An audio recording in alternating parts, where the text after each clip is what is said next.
पानी में गिरा रुमाल तो रुमाल गीला है, पानी में गिरा रुमाल तो रुमाल गीला है, और आसमान में देखा तो आसमान भी नीला है।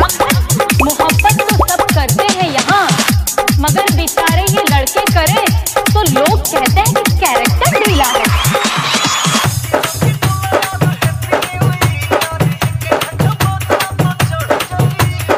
अच्छा अच्छा अच्छा।